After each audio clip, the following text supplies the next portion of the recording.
मीनाक्षी और आप देख रहे हैं सुप्रीम पावर न्यूज। आइए नजर डालते हैं आज की बड़ी खबर। महाराष्ट्र के गोंदिया से 3 दिवसीय हस्तकला कारीगर प्रशिक्षण शिविर सैकड़ों विद्यार्थियों ने हिस्सा लिया। गोंदिया जिले के चोपा वाघाय महाविद्यालय में श्री गणेश ग्रामीण शिक्षण संस्था तथा क्राफ्ट महोत्सव द्वारा आयोजित हस्तकला हैंडीकेप नागपुर द्वारा समारोह का उद्घाटन अवधूत ठाकुर नागपुर ने किया।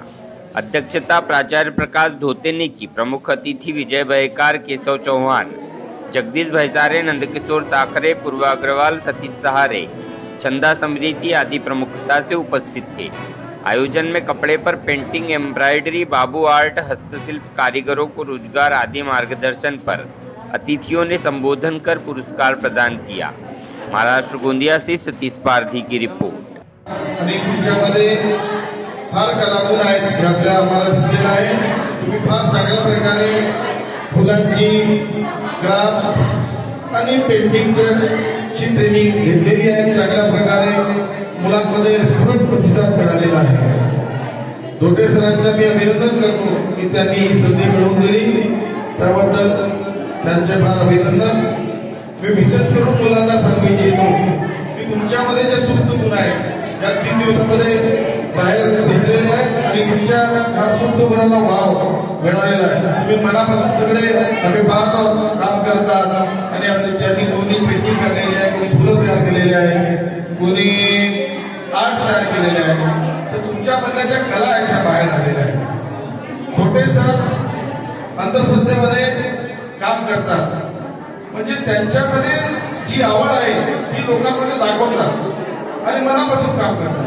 तर तुमच्यामध्ये ज्या आवडी आहेत, ज्या गुण आहेत ते तुम्ही ओळखा, स्वतःमध्ये लपलेले गुण आणि ते बाहेर काढा।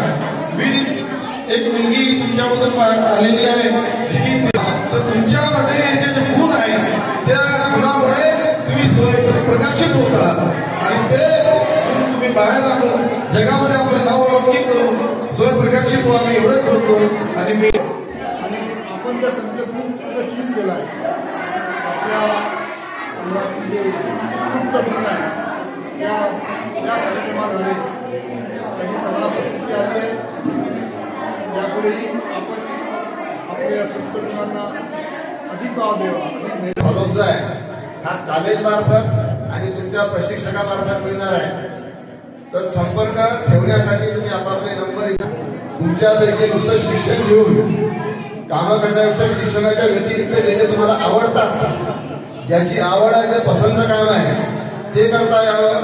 तुमच्या डोक्यात जे काही आहे, प्रत्येकात काही ना काही गुण असतो, नुसता अभ्यास करणं एकच गुण नाही राहत, ते बाकीचे गुण बाहेर निघावे हा एकमेव उद्देश या कार्यक्रमाचा होता।